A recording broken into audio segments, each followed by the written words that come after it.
Hello साथियों, नमस्कार। Welcome to my YouTube channel UPSC crash 23। साथियों, आज हम लोग मौर्य साम्राज्य के बारे में अध्ययन करेंगे। तो प्रश्न संख्या 1 पर चलते हैं। प्रश्न संख्या 1 है कि मौर्य वंश का संस्थापक कौन था। इसका उत्तर होगा चंद्रगुप्त मौर्य। मौर्य वंश का संस्थापक चंद्रगुप्त मौर्य था।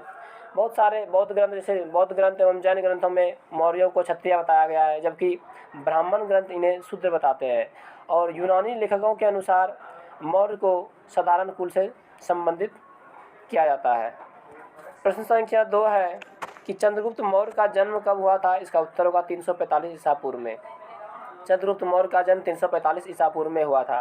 प्रश्न संख्या 3 है कि जस्टिन ने चंद्रगुप्त मौर्य को क्या कहा। तो इसका उत्तर होगा सेंड्रोकोटस। साथियों, बहुत सारे लेखकों में के अलग अलग विचार है, जैसे कि एरियन, स्ट्रेबो तथा जस्टिन जैसे लेखकों ने चंद्रगुप्त मौर्य को सेंड्रोकोटस कहा है, जबकि एपिनायस तथा प्लूटार्क ने इसे एंड्रोकोटस कहा है। वहीं निर्याकस ने इसे सेंड्रोकोप्टस का नाम दिया है। एवं सर विलियम जोन्स ने इन्हें 1793 ईस्वी में चंद्रगुप्त मौर्य से पहचान किया। प्रश्न संख्या 4 है, किसने सेंड्रोकोटस की पहचान चंद्रगुप्त मौर्य से की है। तो इसका उत्तर होगा सर विलियम जोन्स ने। सर विलियम जोन्स ने 28 फरवरी 1793 ईस्वी में इसे चंद्रगुप्त मौर्य के नाम से पहचान किया। प्रश्न संख्या 5 है कि पुस्तक मुद्रा राक्षस के लेखक कौन है। इसका उत्तर होगा विशाख दत्त। पुस्तक मुद्रा राक्षस के लेखक विशाख दत्त हैं। प्रश्न संख्या 6 है कि विशाख दत्त कृत मुद्रा राक्षस में चंद्रगुप्त मौर्य के लिए किस शब्द का प्रयोग किया गया है। चंद्रगुप्त मौर्य के लिए किस शब्द का प्रयोग किया गया है। तो इसका उत्तर होगा ब्रिसल। ब्रिसल, जिसका अर्थ होता है निम्न कुल से उत्पन्न। यानी कि विशाख दत्त कृत मुद्रा राक्षस में चंद्रगुप्त मौर्य के लिए जो शब्द प्रयोग किया गया है वह है ब्रिसल। ब्रिसल, जिसका अर्थ होता है निम्न कुल से उत्पन्न। प्रश्न संख्या 7 है कि घनानंद को हराने में चंद्रगुप्त मौर्य की मदद किसने की थी। इसका उत्तर होगा चाणक्य। घनानंद को हराने में चंद्रगुप्त मौर्य की मदद चाणक्य ने की थी। चाणक्य के अन्य नाम जैसे कि विष्णुगुप्त, कौटिल्य, ये इनके अन्य नाम है। प्रश्न संख्या 8 है, चंद्रगुप्त मौर्य का प्रधानमंत्री कौन था। इसका उत्तर होगा चाणक्य, जिसे विष्णुगुप्त एवं कौटिल्य के नाम से ही जाना जाता है। इसी के सहयोग से चंद्रगुप्त मौर्य ने घनानंद को पराजित किया था। प्रश्न संख्या 9 है, पुस्तक अर्थशास्त्र के लेखक कौन है। तो इसका उत्तर होगा चाणक्य, जिसे कौटिल्य या विष्णुगुप्त के नाम से भी जाना जाता है। यानी कि अर्थशास्त्र जो पुस्तक लिखा गया है वो चाणक्य के द्वारा लिखा गया है। अर्थशास्त्र पुस्तक जो कि मौर्य के शासनकाल से संबंधित है। इसमें विशेषकर मौर्यों के राजनीतिक एवं। प्रश्न संख्या 10 है, पुस्तक अर्थशास्त्र का संबंध किस विषय वस्तु से संबंधित है। इसका उत्तर होगा राजनीति से।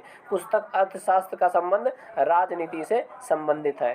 प्रश्न संख्या 11 है, चंद्रगुप्त मौर्य मगध की राजगद्दी पर कब बैठा। इसका उत्तर होगा 322 ईसा पूर्व में। चंद्रगुप्त मौर्य मगध की राजगद्दी पर 322 ईसा पूर्व में आसीन हुआ और 298 ईसा पूर्व तक रहे। क्योंकि 298 ईसा पूर्व में इसकी मृत्यु हो गई संलेखना के दौरान श्रवणबेलगोला कर्नाटक में। प्रश्न संख्या 12 है, चंद्रगुप्त मौर्य किस धर्म का अनुयायी था। इसका उत्तर होगा जैन धर्म। चंद्रगुप्त मौर्य जैन धर्म का अनुयायी था। इन्होंने जैन धर्म की दीक्षा जैनी गुरु भद्रबाहु से लिया था। प्रश्न संख्या 13 है, चंद्रगुप्त मौर्य ने अपना अंतिम समय कहाँ बिताया। इसका उत्तर होगा कर्नाटक के श्रवणबेलगोला में। कर्नाटक के श्रवणबेलगोला में इन्होंने अपना अंतिम समय बिताया था। प्रश्न संख्या 14 है, चंद्रगुप्त मौर्य ने सेल्यूकस निकेटर को कब हराया था। इसका उत्तर होगा 305 ईसा पूर्व में। चंद्रगुप्त मौर्य ने 305 ईसा पूर्व में सेल्यूकस निकेटर को हराया था। सेल्यूकस निकेटर जो कि सिकंदर का राजदूत था। प्रश्न संख्या 15 है, सेल्यूकस निकेटर के पुत्री का नाम क्या था। इसका उत्तर होगा कार्नेलिया। सेल्यूकस निकेटर के पुत्री का नाम कार्नेलिया था। जब सेल्यूकस निकेटर को 305 ईसा पूर्व में चंद्रगुप्त मौर्य के द्वारा हरा दिया गया तो उसमें एक युद्ध संधि हुआ, जिसके अंतर्गत इसे कार्नेलिया की शादी चंद्रगुप्त मौर्य से करना पड़ा और दहेज के तौर पे इन्हें 4 प्रांत दिए गए, हेरात, कंधार, मकरान तथा काबुल। प्रश्न संख्या 16 है, युद्ध के संधि शर्तों के अनुसार सेल्यूकस निकेटर ने चंद्रगुप्त मौर्य को कितने प्रांत दिए। इसका उत्तर होगा 4 प्रांत। युद्ध की संधि शर्तों के अनुसार सेल्यूकस निकेटर ने चंद्रगुप्त मौर्य को 4 प्रांत दिए हैं। इसका उत्तर है काबुल, कंधार, हेरात एवं मकरान। उस समय हेरात को एरिया एवं कंधार को अराकोसिया, मकरान को जेड्रोसिया तथा काबुल को पेरिमिसडाई के नाम से जाना जाता था। प्रश्न संख्या 17 है, चंद्रगुप्त मौर्य ने जैन धर्म की दीक्षा किससे ली थी? इसका उत्तर होगा जैनी गुरु भद्रबाहु से। जैनी गुरु भद्रबाहु से इन्होंने जैन धर्म की दीक्षा ली थी। प्रश्न संख्या 18 है कि मेगास्थनीज किसका राजदूत था? इसका उत्तर होगा सेल्यूकस निकेटर का। मेगास्थनीज सेल्यूकस निकेटर का राजदूत था, जो कि चंद्रगुप्त मौर्य के दरबार में रहते थे। प्रश्न संख्या 19 है, मेगास्थनीज किसके दरबार में रहता था? इसका उत्तर होगा चंद्रगुप्त मौर्य के दरबार में। मेगास्थनीज चंद्रगुप्त मौर्य के दरबार में रहते थे। प्रश्न संख्या 20 है कि पुस्तक इंडिका की रचना किसने की थी? इसका उत्तर होगा मेगास्थनीज ने। इंडिका पुस्तक की रचना मेगास्थनीज ने किया था। मेगास्थनीज ने इंडिका पुस्तक की रचना किया, जिसमें कि बहुत सारे तथ्यों का वर्णन है, जैसे कि उस समय कानून लिखित रूप में नहीं थे, भारतीयों के भोजन में चावल का भी ज़्यादा महत्व था, उस समय मदिरा का प्रयोग सिर्फ यज्ञों में ही मान्य था, सबों के ऊपर छोटी छोटी समाधियाँ बनाई जाती थी, बिना मक्खियों के ही शहद को तैयार किया जाता था। एवं मेगास्थनीज के पुस्तक इंडिका में एक ऐसी चींटी का भी जिक्र है जिनकी खाल चीते जैसी थी तथा उन्हें सोने को खोदने में लगाया जाता था, एवं भारत में उसमें लेखन कला का अभाव था।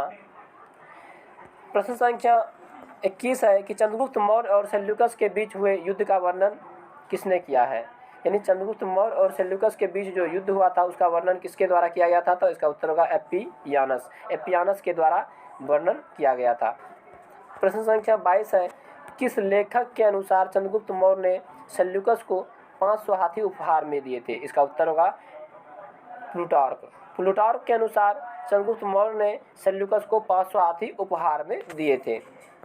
प्रश्न संख्या 23 है कि चंद्रगुप्त मौर्य की मृत्यु कब हुआ था? इसका उत्तर होगा 298 ईसा पूर्व में। चंद्रगुप्त मौर्य की मृत्यु 298 ईसा पूर्व में श्रवण गोला में उपवास यानी कि संलेखना पद्धति से इन्होंने अपने जीवन का अंत किया था। प्रश्न संख्या 24 है, चंद्रगुप्त मौर्य की मृत्यु कहाँ हुआ था? इसका उत्तर होगा श्रवणबेलगोला में उपवास के दौरान, यानी कि संलेखना के दौरान इनकी मृत्यु श्रवणबेलगोला में उपवास के दौरान हुआ गया था। रुद्रदामन के जूनागढ़ अभिलेख में भी चंद्रगुप्त का नाम अंकित है और इससे ही पता चलता है कि उन्होंने सौराष्ट्र तथा पश्चिम क्षेत्रों को विजित किया होगा। और चंद्रगुप्त मौर्य का जो गवर्नर था पुष्यगुप्त, इन्होंने ही सुदर्शन झील का निर्माण करवाया था। यहाँ तक कि सावगौरा का जो ताम्रपत्र जो गोरखपुर से तथा महास्थान अभिलेख जो बंगाल के क्षेत्र से प्राप्त हुए हैं उसमें भी चंद्रगुप्त मौर्य के अधिकारों की पुष्टि होती है। एवं तमिल साहित्य अहनानुरु तथा फुरनानुरु से दक्षिण में चंद्रगुप्त मौर्य के साम्राज्य के विस्तार का पता चलता है। तमिल साहित्य अहनानुरु तथा फुरनानुरु। प्रश्न संख्या 25 है कि चंद्रगुप्त मौर्य का उत्तराधिकारी कौन था? इसका उत्तर होगा बिंदुसार। चंद्रगुप्त मौर्य का उत्तराधिकारी बिंदुसार हुआ। बिंदुसार के माता का नाम दुर्धरा था तथा इनके जो मंत्री था वो चाणक्य था। जैन ग्रंथ परिशिष्ट पर्वन के अनुसार ही बिंदुसार की माता का नाम दुर्धरा तथा उसका मंत्री चाणक्य था, पता चलता है। प्रश्न संख्या 26 है, बिंदुसार मगध की राजगद्दी पर कब बैठा? बिंदुसार मगध की राजगद्दी पर कब बैठा? तो इसका उत्तर होगा 298 ईसा पूर्व में। बिंदुसार मगध की राजगद्दी पर 298 ईसा पूर्व में आसीन हुआ। प्रश्न संख्या 27 है कि बिंदुसार को किस नाम से जाना जाता था? इसका उत्तर होगा अमित्रघात के नाम से। बिंदुसार को अमित्रघात के नाम से जाना जाता था, जिसका अर्थ होता है शत्रुओं का नाश करने वाला। इसका एक और नाम है जैसे कि सिंहसेन एवं भद्रसार, इसे इस नाम से भी जाना जाता था। प्रश्न संख्या 28 है कि अमित्रघात का अर्थ क्या होता था? इसका उत्तर होगा शत्रु विनाशक, शत्रु का विनाश करने वाला। प्रश्न संख्या 29 है कि आजीवक संप्रदाय की स्थापना किसने की थी? इसका उत्तर होगा मक्खलीपुत्र घोषाल ने। आजीवक संप्रदाय का स्थापना मक्खलीपुत्र घोषाल ने की थी। प्रश्न संख्या 30 है कि वायु पुराण में बिंदुसार को क्या कहा गया? इसका उत्तर होगा भद्रसार या वारिसार। वायु पुराण में इसे भद्रसार या वारिसार के नाम से जाना जाता था। एवं यूनानी लेखकों ने इसे अमित्रघात यानी कि शत्रुओं का विनाश करने वाला कहा था। प्रश्न संख्या 31 है, डाइमेकस किसका राजदूत था? इसका उत्तर होगा सीरियन नरेश एंटियोकस। जो सीरिया के राजा हुआ करते थे एंटियोकस, उसी का राजदूत था डाइमेकस, जो कि बिंदुसार के दरबार में रहते थे। ये लेखक स्ट्रैबो के अनुसार है। प्रश्न संख्या 32 है कि मेगास्थनीज का उत्तराधिकारी किसे माना जाता है? मेगास्थनीज का उत्तराधिकारी किसे माना जाता है? इसका उत्तर होगा डाइमेकस। डाइमेकस जो सीरियन नरेश एंटियोकस का राजदूत था। प्रश्न संख्या 23 है, डाइमेकस किसके दरबार में आया था? इसका उत्तर होगा बिंदुसार। बिंदुसार के दरबार में डाइमेकस आया था। बिंदुसार 298 ईसा पूर्व में मगध की राजगद्दी पर आसीन हुआ और जैन ग्रंथ परिशिष्ट पर्वन के अनुसार बिंदुसार की माता का नाम दुर्धरा एवं इसके मंत्री चाणक्य था। प्रश्न संख्या 34 है कि जैन ग्रंथों में बिंदुसार को क्या कहा गया? इसका उत्तर होगा सिंहसेन। जैन ग्रंथों में इन्हें सिंहसेन के नाम से जाना गया। यूनानी लेखकों ने इसे अमित्रघात यानी कि शत्रुओं का विनाश करने वाला कहा तथा वायु पुराण में इसे भद्रसार या वारिसार के नाम से जाना गया। प्रश्न संख्या 35 है तक्षशिला में हुए कितने विद्रोह का वर्णन किया गया है? तो इसका उत्तर होगा 2, यानी कि जैन दिव्यावधान के अनुसार, दिव्यावधान जो लेखक है उनके अनुसार बिंदुसार के समय में तक्षशिला में 2 विद्रोह हुए थे। उसके आमत के विरुद्ध जो है 2 विद्रोह किए गए थे, जिसको दबाने में उन्होंने पहली बार जो है सुसीम को और बाद में अशोक को भेजा था। प्रश्न संख्या 36 है तक्षशिला में हुए विद्रोह को दबाने के लिए बिंदुसार ने किसे भेजा था? इसका उत्तर होगा सुसीम और बाद में अशोक को भेजा था। तक्षशिला में हुए 2 विद्रोह को जो इसके आमत के विरुद्ध हुआ था, जो इसमें पहले जो है सुसीम को भेजा था और बाद में जब विद्रोह ज़्यादा बढ़ गया तो उसे अशोक को भेजा गया। प्रश्न संख्या 37 है कि बिंदुसार ने सीरिया के शासक एंटियोकस प्रथम से, जो सीरियन नरेश एंटियोकस थे जिसके राजदूत डायमेकस बिंदुसार के दरबार में रहते थे, तो एंटियोकस प्रथम से इन्होंने किन किन चीज़ों को भेजने की प्रार्थना की थी? इसका उत्तर होगा मदिरा, सूखे अंजीर एवं एक दार्शनिक। बिंदुसार ने सीरियन नरेश एंटियोकस से मदिरा, सूखे अंजीर एवं एक दार्शनिक भेजने की प्रार्थना की थी। प्रश्न संख्या 38 है कि बौद्ध विद्वान तारानाथ ने बिंदुसार को कितने राज्यों का विजेता बताया है? बौद्ध विद्वान तारानाथ ने बिंदुसार को कितने राज्यों का विजेता बताया है? इसका उत्तर होगा 16 राज्य। 16 राज्य का विजेता बताया गया है बिंदुसार को।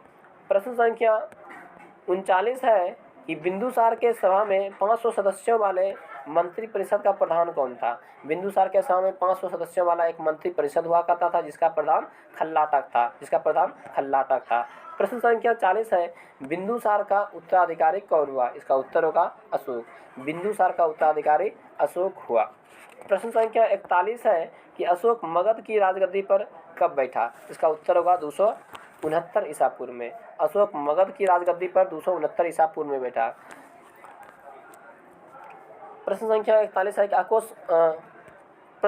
41 है कि अशोक मगध की राजगद्दी पर यानी कि कब आसीन हुआ? ये मगध की राजगद्दी पर 273 ईसा पूर्व में ही बैठ गया था, परंतु राज्याभिषेक के बाद ये मगध की राजगद्दी पर 269 ईसा पूर्व में आसीन हुआ था। यानी कि इसका जो राज्याभिषेक हुआ वो 269 ईसा पूर्व में हुआ था, परंतु ये 273 ईसा पूर्व में ही मगध की राजगद्दी पर आसीन हो चुके थे। प्रश्न संख्या 42 है अशोक की माता का नाम क्या था? इसका उत्तर होगा सुभद्रांगी। अशोक की माता का नाम सुभद्रांगी था दिव्यावधान लेखक के अनुसार। अशोक की माता का नाम सुभद्रांगी था। प्रश्न संख्या 43 है गद्दी पर बैठने के समय अशोक कहाँ का राज्यपाल था? इसका उत्तर होगा अवंती का। गद्दी पर बैठने के समय अशोक जो है अवंती का राज्यपाल था। ये 269 ईसा पूर्व में इनका राज्याभिषेक हुआ और 269 ईसा पूर्व में ये मगध की राजगद्दी पर आसीन हुआ। प्रश्न संख्या 44 है किस अभिलेख में अशोक का नाम अशोक मिलता है? इसका उत्तर होगा मौस्की एवं गुजरा। मौस्की, गुजरा, नेत्तूर एवं उडेगोलम अभिलेख में अशोक का नाम अशोक मिलता है। प्रश्न संख्या 45 है अशोक के इतिहास का पता किससे चलता है? इसका उत्तर होगा अभिलेखों से। अशोक के इतिहास का पता इसके अभिलेखों से पता चलता है। प्रश्न संख्या 46 है अशोक के अभिलेखों को कितने वर्गों में विभाजित किया जा सकता है? यानी कि अशोक के अभिलेखों को 3 वर्गों में विभाजित किया जा सकता है, शिलालेख, स्तंभलेख एवं गुहालेख। शिलालेख, स्तंभलेख एवं गुहालेख, इन 3 वर्गों में विभाजित किया जा सकता है। प्रश्न संख्या 47 है कि D.R. भंडारकर जैसे इतिहासकारों ने अशोक का इतिहास किसके आधार पर लिखने का प्रयास किया है? यानी कि D.R. भंडारकर जो इतिहासकार है और कई इतिहासकारों ने भी अशोक के इतिहास को किस आधार पर लिखने का प्रयास किया? इसका उत्तर होगा उसके अभिलेखों के आधार पर, उनके अभिलेखों के आधार पर लिखने का प्रयास किया। प्रश्न संख्या 48 है किस शिलालेख में अशोक के प्रस्तर रूप चित्र के साथ रामन्यो अशोक यानी कि राजा अशोक उल्लेखित है? इसका उत्तर होगा कंगनहल्ली से प्राप्त उभारदार मूर्ति शिल्प शिलालेख में। यानी कंगनहल्ली से जो प्राप्त उभारदार मूर्ति शिल्प शिलालेख है उसी में अशोक के नाम रामन्यो अशोक उल्लेखित है। प्रश्न संख्या 49 है किस शिलालेख में अशोक ने स्वयं को मगध का राजा बताया था, यानी कि मगधाधिराज बताया था? इसका उत्तर होगा भ्राभु अभिलेख या भाब्रू अभिलेख में। यानी कि किस अभिलेख में अशोक ने स्वयं को मगध का राजा बताया था? तो भ्राभु अभिलेख में। प्रश्न संख्या 50 है कि पुराणों में अशोक को क्या कहा गया है? इसका उत्तर होगा अशोक वर्धन। पुराणों में अशोक को अशोक वर्धन कहा गया है। अशोक के अभिलेखों में सामान्यतः उसे देवानाम प्रिय, यानी कि देवताओं का प्रिय कहकर संबोधित किया गया है, जबकि मौस्की में उसे बुद्ध शाक्य कहा जाता है। जबकि मौस्की अभिलेख में उसे बुद्ध शाक्य के नाम से जाना जाता है, एवं मौस्की, गुर्जरा, नेट्टूर तथा उडैगोलम अभिलेख में उसे अशोक के नाम से जाना जाता है, और पुराणों में उसे अशोक वर्धन के नाम से जाना जाता है। और रुद्रदामन के जूनागढ़ अभिलेख में भी अशोक का नाम अशोक ही मिलता है। प्रश्न संख्या 51 है, अशोक ने अपने राज्याभिषेक के लगभग कितने वर्ष बाद कलिंग पर आक्रमण किया, यानी कलिंग पर विजय प्राप्त किया था? अशोक ने अपने राज्याभिषेक के लगभग 8 वर्ष बाद, यानी कि 8 वर्ष बाद कलिंग पर विजय प्राप्त किया था। और यदि पूछा जाए कि अशोक ने अपने राज्याभिषेक के कौवें वर्ष में कलिंग पर आक्रमण किया था, तो 9वें वर्ष में। और कितने वर्ष बाद कलिंग पर आक्रमण किया गया था, यदि विजय किया था कलिंग को, तो 8 वर्ष बाद। और राज्याभिषेक के कौवें वर्ष में कलिंग पर विजय प्राप्त किया था, तो 9वें वर्ष में। और कितने वर्ष बाद उस पर आक्रमण किया तब होगा 8वें वर्ष। प्रश्न संख्या 52 है कि कलिंग की राजधानी कहाँ थी? इसका उत्तर होगा तोसली। कलिंग का राजधानी तोसली था। 261 ईसा पूर्व में, यानी कि अपने राज्याभिषेक के 8 वर्ष बाद, या फिर अपने राज्याभिषेक के 9वें वर्ष यानी कि 261 ईसा पूर्व में अशोक ने कलिंग पर विजय प्राप्त किया, जिसका वर्णन 13वें शिलालेख में है। हाथी गुम्फा अभिलेख से पता चलता है कि कलिंग विजय के समय जो है संभवतः कलिंग का राजा नंदराज नंदराज था।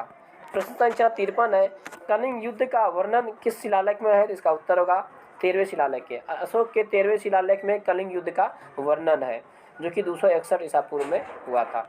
प्रश्न संख्या 54 है, कलिंग युद्ध कब हुआ था? कलिंग का युद्ध कब हुआ था? तो 261 ईसा पूर्व में हुआ था, यानी कि अशोक के राज्याभिषेक के 8 वर्ष बाद, या इसके राज्याभिषेक के 9वें वर्ष, यानी कि 261 ईसा पूर्व में कलिंग युद्ध हुआ था, जिस पर अशोक को विजय प्राप्त हुआ था। एवं उस समय कलिंग के राजा, यानी कि इन्होंने नंदराज थे, उसमें कलिंग के राजा नंदराज थे। प्रश्न संख्या 55 है, डायनिसियस किसका राजदूत था? इसका उत्तर होगा मिस्र का राजा फिलाडेल्फस टॉलमी द्वितीय। यानी कि लेखक प्लिनी के अनुसार डायनिसियस किसका राजदूत था? तो मिस्र के राजा फिलाडेल्फस टॉलमी द्वितीय का राजदूत था, जो कि अशोक के दरबार में रहते थे। प्रश्न संख्या 56 है कि डायनिसियस किसके दरबार में आया था? इसका उत्तर होगा अशोक के दरबार में। डायनिसियस अशोक के दरबार में आया था। प्रश्न संख्या 57 है, अशोक ने बौद्ध धर्म की दीक्षा किससे ग्रहण किया था? इसका उत्तर होगा अशोक ने बौद्ध धर्म की दीक्षा उपगुप्त नामक बौद्ध भिक्षु से ग्रहण किया था। अशोक ने बौद्ध धर्म की दीक्षा उपगुप्त नामक बौद्ध भिक्षु से ग्रहण किया था। प्रश्न संख्या 58 है, अशोक बौद्ध धर्म करने से पहले किस धर्म का अनुयायी था? इसका उत्तर होगा ब्राह्मण धर्म का। अशोक बौद्ध धर्म ग्रहण करने से पहले ब्राह्मण धर्म का अनुयायी था। प्रश्न संख्या 59 है कि पुस्तक राज तरंगिणी के लेखक कौन है? पुस्तक राज तरंगिणी के लेखक कल्हण है। कल्हण ने ही पुस्तक राज तरंगिणी का रचना किया है। प्रश्न संख्या 60 है, किस पुस्तक से पता चलता है कि अशोक शैव धर्म का उपासक था? तो उसका उत्तर होगा राज तरंगिणी। किस पुस्तक से पता चलता है कि अशोक शैव धर्म का उपासक था? तो इसका उत्तर होगा राज तरंगिणी। पुस्तक राज तरंगिणी से पता चलता है कि अशोक पहले शैव धर्म का उपासक था। प्रश्न संख्या 61 है कि अशोक ने किस के प्रवचन सुनकर बौद्ध धर्म को अपना लिया था? अशोक ने निग्रोध का प्रवचन सुनकर बौद्ध धर्म को अपना लिया था। अशोक ने धम्म की परिभाषा जो है राहुलोवाद सूत्र से ली गई है। अशोक के धम्म की परिभाषा राहुलोवाद सूत्र से ली गई है। धम्म जो एक शब्द है जो कि संस्कृत भाषा के धर्म का ही प्राकृत रूपांतर है, यानी कि धम्म जिसका संस्कृत में अर्थ होता है धर्म। प्रश्न संख्या 62 है कि किस लेख में यह घोषणा की गई कि अशोक व्यक्तिगत रूप से बौद्ध धर्म का अनुयायी था? इसका उत्तर होगा अहरौरा लेख में। किस लेख में यह घोषणा की गई कि अशोक व्यक्तिगत रूप से बौद्ध धर्म का अनुयायी था? तो इसका उत्तर होगा अहरौरा लेख में। अहरौरा लेख में यह घोषणा की गई थी। प्रश्न संख्या 63 है कि अशोक एक उपासक के रूप में अपने राज्याभिषेक के 10वें वर्ष कहाँ की यात्रा किया था? अशोक ने एक उपासक के रूप में 10वें वर्ष कहाँ की यात्रा किया था? तो बोध गया। बौद्ध धर्म अपनाने के बाद उसे उपासक कहा जाता था। यानी कि अशोक जो है एक उपासक के रूप में अपने राज्याभिषेक के 10वें वर्ष कहाँ के यात्रा पर गया था, तो बोध गया की यात्रा पर गया था। प्रश्न संख्या 64 है कि अशोक ने उपासक के रूप में 12वें वर्ष कहाँ की यात्रा किया था। इसका उत्तर होगा निगाली सागर की। अशोक ने 12वें वर्ष में अपने उपासक के रूप में 12वें वर्ष में वो निगाली सागर की यात्रा पर गए थे। प्रश्न संख्या 65 है कि अशोक ने लुम्बिनी की यात्रा किस वर्ष किया था। यानी कि राज्याभिषेक के 20वें वर्ष, अपने राज्याभिषेक के 20वें वर्ष इन्होंने लुम्बिनी की यात्रा किया था। या फिर अशोक ने राज्याभिषेक के 20वें वर्ष कहाँ की यात्रा की थी, इसका उत्तर होगा लुम्बिनी की यात्रा, राज्याभिषेक के 20वें वर्ष में। प्रश्न संख्या 66 है आजीविकों को रहने हेतु बराबर की पहाड़ियों में 4 गुफाओं का निर्माण किसने करवाया था। इसका उत्तर होगा अशोक ने। अशोक ने बौद्ध भिक्षुक यानी कि आजीविकों को रहने हेतु बराबर की पहाड़ियों में 4 गुफाओं का निर्माण किया था अशोक ने। प्रश्न संख्या 67 है कि बराबर की जो पहाड़ियों में 4 गुफाओं का निर्माण किया गया था उसका नाम कर्ज, चौपाल, सुदामा एवं विश्व झोपड़ी है। तो प्रश्न संख्या 67 है कि कर्ज, चौपाल, सुदामा एवं विश्व झोपड़ी किसके नाम है, तो इसका उत्तर होगा गुफा का नाम है। यानी कि कर्ज, चौपाल, सुदामा एवं विश्व झोपड़ी ये सभी गुफाओं के नाम है। प्रश्न संख्या 68 है अशोक ने आजीविकों को रहने हेतु कर्ज, चौपाल, सुदामा तथा विश्व झोपड़ी गुफा का निर्माण किस पहाड़ी में करवाया था। यानी कि अशोक ने आजीविकों को रहने हेतु कर्ज, चौपाल, सुदामा तथा विश्व झोपड़ी गुफा का निर्माण किस पहाड़ी में करवाया था, तो इसका उत्तर होगा बराबर की पहाड़ियों में, बराबर की पहाड़ियों में करवाया था। प्रश्न संख्या 69 है किसने आजीविकों को रहने के लिए नागार्जुन गुफा प्रदान किया था।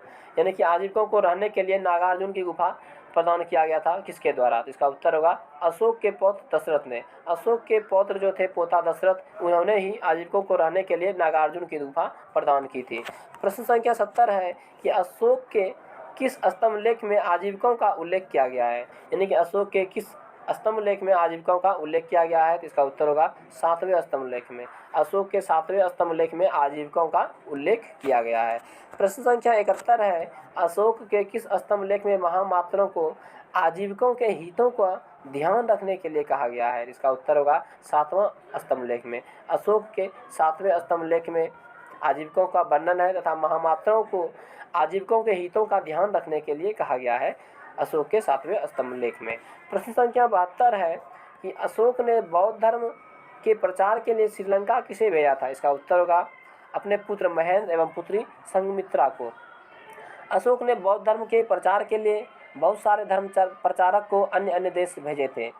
जैसे यमन देश में इन्होंने महारक्षित को भेजा था, हिमालय पर्वतीय जो भी देश है उसमें मज्जिम को भेजा था, एवं मैसूर जो महिष मंडल जो देश थे वहाँ पे इन्होंने महादेव को भेजा था। उसी प्रकार इन्होंने श्रीलंका में महेंद्र संघमित्रा को एवं स्वर्णभूमि यानी कि सोना तथा उत्तरा को भेजा था, एवं महाराष्ट्र में महाधर्म रक्षित को अपने धर्म प्रचारक के तौर पे भेजा था, एवं कश्मीर तथा गंधार के लिए देश के लिए इन्होंने मनजांतिक को धर्म प्रचारक के रूप में भेजा था। प्रश्न संख्या 73 है कि बौद्ध परंपरा और उनके लिपियों के अनुसार अशोक ने कितने स्तूपों का निर्माण करवाया, इसका उत्तर होगा 84,000 स्तूपों का। यानी बौद्ध परंपरा और उनके लिपियों के अनुसार अशोक ने 84,000 स्तूपों का निर्माण करवाया। प्रश्न संख्या 74 है भारत में शिलालेख का प्रचलन किसने किया था। यानी कि सर्वप्रथम भारत में शिलालेखों का प्रचलन जो है किसके द्वारा किया गया था, इसका उत्तर होगा अशोक। अशोक के द्वारा ही भारत में सर्वप्रथम शिलालेख का प्रचलन किया गया। प्रश्न संख्या 75 है कि अशोक के शिलालेखों में किन किन लिपि का प्रयोग हुआ है। अशोक के जो शिलालेख में है ब्राह्मी लिपि, खरोष्ठी लिपि, ग्रीक एवं अरमाइक लिपि का प्रयोग किया गया है। संभवतः जो है उत्तर पश्चिम के जो भारत है वहाँ पे खरोष्ठी एवं अरमाइक लिपि का प्रयोग किया गया है। अफगानिस्तान में इसकी भाषा अरमाइक एवं यूनानी दोनों है। यानी कि प्रश्न संख्या 76 है कि ग्रीक एवं अरमाइक लिपि का अभिलेख कहाँ से प्राप्त हुआ है। ग्रीक एवं अरमाइक लिपि का अभिलेख कहाँ से प्राप्त हुआ है, तो अफगानिस्तान से। अफगानिस्तान में इसकी भाषा अरमाइक एवं यूनानी दोनों होता था। संभवतः जो है अशोक के 47 से अधिक स्थलों पर अभिलेख प्राप्त हुए हैं जिनकी संख्या 150 से ज़्यादा है। अशोक के अभिलेख ज़्यादातर जो है प्रमुख राजमार्गों के किनारे स्थापित किए गए थे। लगभग सभी अभिलेख जो है प्राकृत भाषा और ब्राह्मी लिपि में है, परंतु उत्तर पश्चिम के क्षेत्र में जो है खरोष्टी, अरमाइक आदि लिपियों का प्रयोग किया गया था। प्रश्न संख्या है कि खरोष्टी लिपि का अभिलेख कहाँ से प्राप्त हुआ? इसका उत्तर होगा शहबाजगढ़ी एवं मनसेहरा, जो कि पाकिस्तान से संबंधित है। यानी कि खरोष्टी लिपि का अभिलेख कहाँ से प्राप्त हुआ? तो शहबाजगढ़ी एवं मनसेहरा, जो कि पाकिस्तान से है। प्रश्न संख्या 78 है कि ब्राह्मी लिपि के अभिलेख कहाँ से प्राप्त हुए? इसका उत्तर होगा भारत से। ब्राह्मी लिपि के अभिलेख जो है भारत से प्राप्त हुए हैं।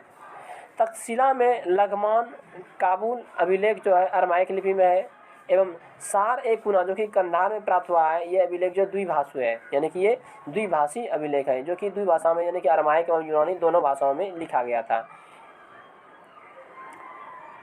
प्रश्न संख्या 79 है, कौन सी लिपि दाईं से बाईं ओर लिखी जाती थी? इसका उत्तर होगा खरोष्टी लिपि, यानी कि खरोष्टी लिपि को दाईं से बाईं ओर लिखी जाती थी।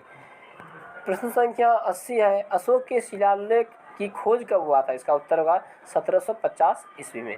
अशोक की शिलालेखों की खोज सर्वप्रथम 1750 ईस्वी में टी फैंथलर नामक विद्वान के द्वारा किया गया था। उसने इसे दिल्ली और मेरठ के आसपास का जो अभिलेख है उसे खोजा था, और एकदम सर्वप्रथम जो अशोक के शिलालेख को पढ़ने की जो है सफलता किसे प्राप्त हुआ था? तो जेम्स प्रिंसेप को 1837 ईस्वी में। प्रश्न संख्या 81 है, अशोक के शिलालेख की खोज किसने की थी? इसका होगा पादरे टी फैंथलर ने 1750 ईस्वी में। 1750 ईस्वी में पादरे टी फैंथलर ने अशोक के शिलालेख की खोज की थी। प्रश्न संख्या 82 है कि सर्वप्रथम अशोक के शिलालेख को किसने पढ़ा था? इसका उत्तर होगा जेम्स प्रिंसेप। जेम्स प्रिंसेप ने ही सर्वप्रथम अशोक के शिलालेख को पढ़ा था। इन्होंने ब्राह्मी लिपि को पढ़ा और अशोक की पहचान प्रियदर्शी के साथ किया। उसी में इन्होंने अशोक को प्रियदर्शी के नाम से जाना। प्रश्न संख्या 83 है कि अशोक के अभिलेख को सर्वप्रथम कब पढ़ा गया? इसका उत्तर होगा 1837 ईस्वी में। 1837 ईस्वी में सर्वप्रथम जेम्स प्रिंसेप ने ही ब्राह्मी लिपि को पढ़ा, अशोक के ब्राह्मी लिपि को पढ़ा और अशोक की पहचान प्रियदर्शी के साथ किया। फाहियान ने भी संकिसा एवं पाटलिपुत्र में तथा हुसैन साहू ने राजगिरी एवं श्रावस्ती में अशोक के अभिलेखों की चर्चा करते हैं। प्रश्न संख्या 84 है, अशोक के स्तंभ लेखों की संख्या कितनी है? इसका उत्तर होगा 7 स्तंभ लेख। अशोक के 7 स्तंभ लेख हैं। इसका जैसे प्रयाग स्तंभ लेख, दिल्ली टोपरा, दिल्ली मेरठ, रामपुरवा, लोरिया अरेराज, लोरिया नंदगेर अभिलेख। नमस्कार साथियों, वीडियो अच्छा लगे तो लाइक, शेयर एंड सब्सक्राइब करें ताकि हमें आगे भी वीडियो